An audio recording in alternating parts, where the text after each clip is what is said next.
catching up with another one of the coaches that is coming off of a recent win, starting his season, starting his tenure at LSU with a victory.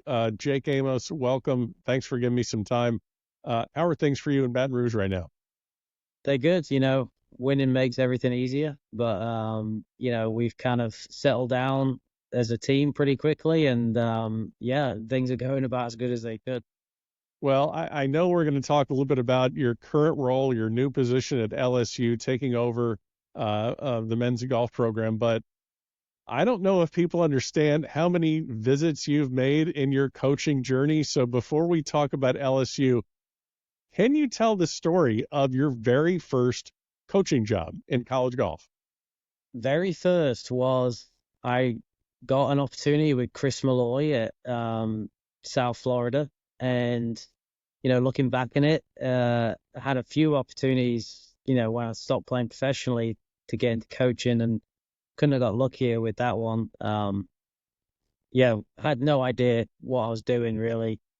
Chris kind of really hammered me into being the coach he wanted me to be, and had a great team, some great players, still keep in touch with them. But first one was at South Florida for 2013, 14, and it was a great team, great experience.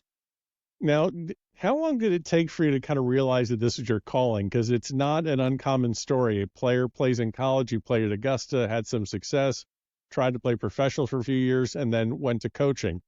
Not an unpopular or uncommon theme, but when did you really kind of decide, like, okay, this isn't just a job I'm getting after I quit playing pro. This is like my passion, my career path. When did that click? Honestly, it clicked when I was applying for actual real jobs, like that. I wasn't. That's perfect. That's perfect. I wasn't So, qualified for anything basically except this. So I was like, I guess I gotta do it. I tried to get a job at Enterprise Rental Car, couldn't do that. And as soon as I got in, I didn't get paid a lot of money at South Florida. I didn't really care. I just couldn't even believe they were paying me to do it. Playing with the guys, helping them, being around them, keeping me young. I'm a pretty immature guy most of the time. And it just I know kind what of that's like. everything kind of meshed with kind of what I like to do, and it didn't even feel like working. And that's kind of everyone says that, like, find a job that doesn't feel like working. Like, this job does feel like work sometimes now, but at the start as an assistant coach, I don't think you realize how like pure it is as just a straight up development and just hanging out with the guys. Being an assistant coach is amazing. I love the fact that you couldn't get a job at Enterprise Rent-A-Car, and as a college golf coach, you have to deal with rental car companies almost all year And long. now that's all I rent now, out of principle. Oh, and that's all you're, wow. That's literally a commercial or an NIL sponsorship waiting to happen. We didn't want to hire this guy, but we're so thrilled that he uses our Yeah, vehicles. yeah. He's only capable of driving them. He can't get them checked out. Coach, we're in the era of the transfer portal. You leave ETSU to LSU. You bring Algot Clean, who wins at Knoxville as the individual title. You win the team title, obviously. So you transfer to LSU. You bring Algot, but then you get to LSU and you need to like recruit the players that are already there to get them to stay. And then there's probably some players that they're going to have a better opportunity someplace else. So you're maybe helping them into the transfer portal and connecting them with the program.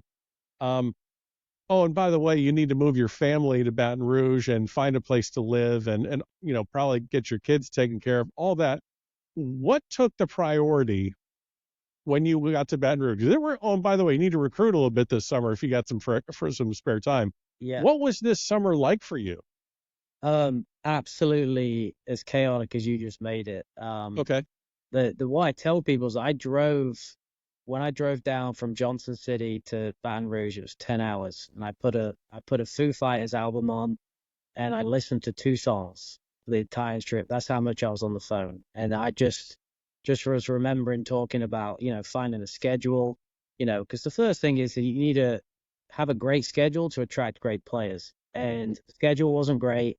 tried to change that. There was a lot of moving parts with that, and then the Algot and Maddie was an easy thing, and but finding out the players who wanted to stay, we had a couple guys leave on their own accord, which meant space moved up for where I could replace them with other people. And we just got a bunch of change.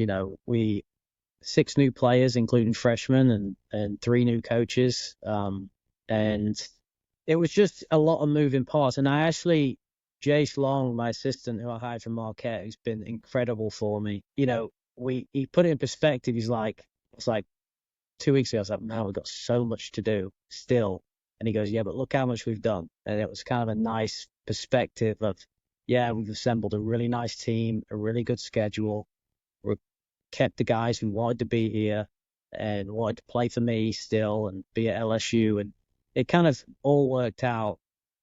It didn't feel like that, but it was chaotic, but it all worked out kind of how it was supposed to. It was nice. I know that the phrase of a culture and building the team unity and culture gets thrown around so much in college golf. You've done it many times. What is some advice you would give to a junior golfer entering their freshman season of college golf?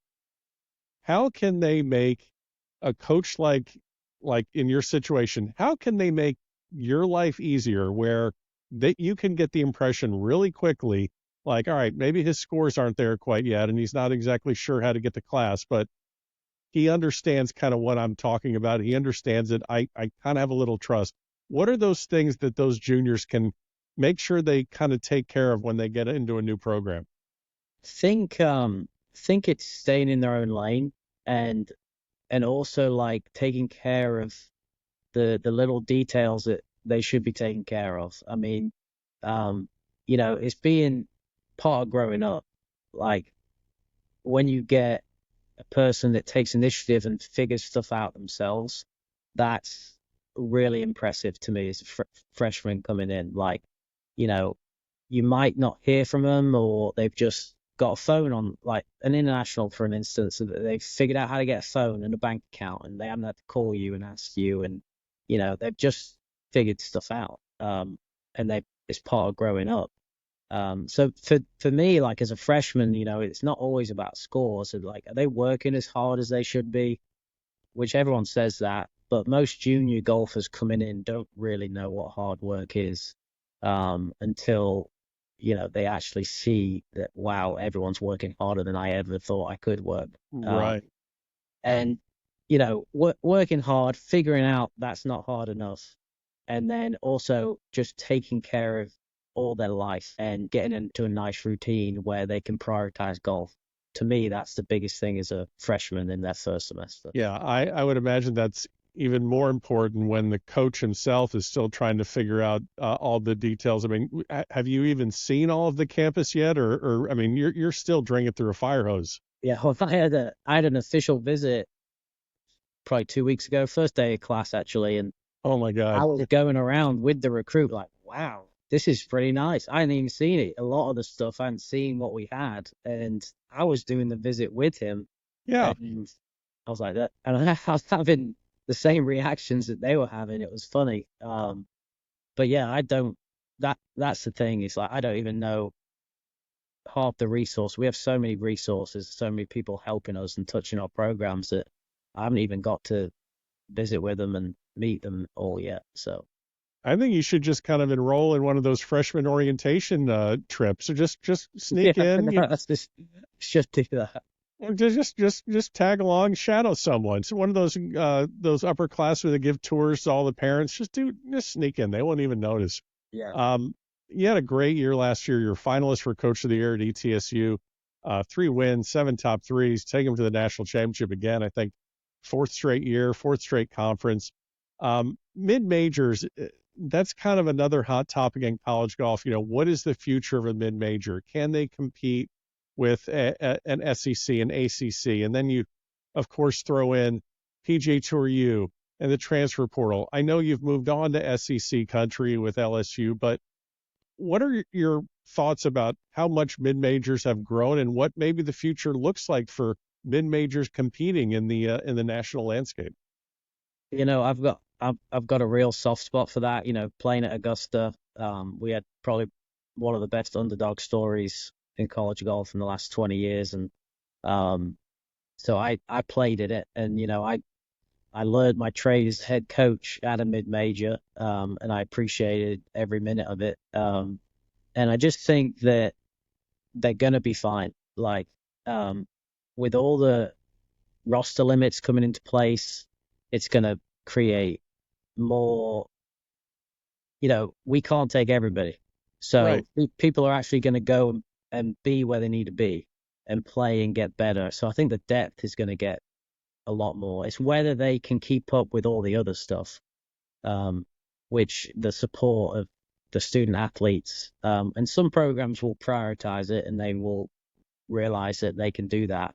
Um, but I think it's going to be tougher, personally, for them to, I don't know, maybe keep up. I was looking at the preseasons rankings really closely, and it's, a couple of years ago you had quite a few mid majors in there, and it's kind of starting to dwindle a little bit. But I think once this all these changes come around, there's some incredible mid major coaches who are really creative, and they're going to figure out how to take advantage of this system, and I think they're going to surprise some people. Yeah, I don't know as much about it obviously as some other people, but I just was kind of doing the math and thinking if you have like a kid on a SEC team or a Big Ten or whatever, a big school, and he's the 6 or 7 guy, and he just can't seem to crack the lineup, but he's really good, or even on the ladies' side, same thing. They could go transfer and be a number 2 player and then really blossom because they're actually getting all that competitive playing time. So yeah, to what you're saying, and if you get the right ingredients and you catch fire, who knows what can happen? Yeah, I think the biggest thing they have is if they actually do a really good job recruiting and getting a kid and retaining them is going to be the hardest Yeah. part of that job now, I would think. Well, that's why you recruit internationals and then you hide their visas from them so they can't leave. I mean, or is Yeah, that not no, that's you not could do ethically? that. Yeah, it's probably not ethically very good, Yeah, but it's not ethical. That's not that won't get you hired at Enterprise rent a car either. I mean, these are just bad things. I'm going to let you get out of here because I know you're swamped, but you win your very first tournament as the head coach of LSU. When did you get the call from Director of Athletics Scott Woodward saying, "I'm a genius for hiring you"? Like, when did you get that first call? well, what's funny is this is not a joke. He was the actual first person who texted me when we won. So he was watching it, and a bunch of the people who hired me and a lot of the people who the reason I'm here was delighted, obviously. And it's a bit massive team effort. They've helped me assemble this team and everything as well. So they feel a part of it, and yeah. But he was the first. It was a great moment for me, and I'm sure they were delighted too. And now it's just validating it, to the Valero in a couple days, and it's validating that win and showing everybody it was, we're actually pretty good. Now, are you going to tell him that you probably aren't going to win every single tournament this year? Or are you just going to let him find that out at the next one Well, or at the one after? if I do, I'm asking for another contract straight away. Okay. Yes. If you go I think if you go undefeated, run the Yeah, table the entire year, I think you're very much entitled to something like that. yeah, Coach, great job. I will see you I think I'm going to see you at Valero, aren't I? yeah, yeah. It'll be fun. I've not been there. I've heard it's amazing, so we're looking forward to it. It is going to be amazing, except for the fact that it looks like it's going to be 95 degrees every day, which I thought we were getting out of that part of the year, but there's always some place that has Yeah, college golf and it's in the 90s. So it is what it is. Go enjoy the rest of your evening. Appreciate the time, and I'll see you in San Antonio. great. Thanks, mate. You got it.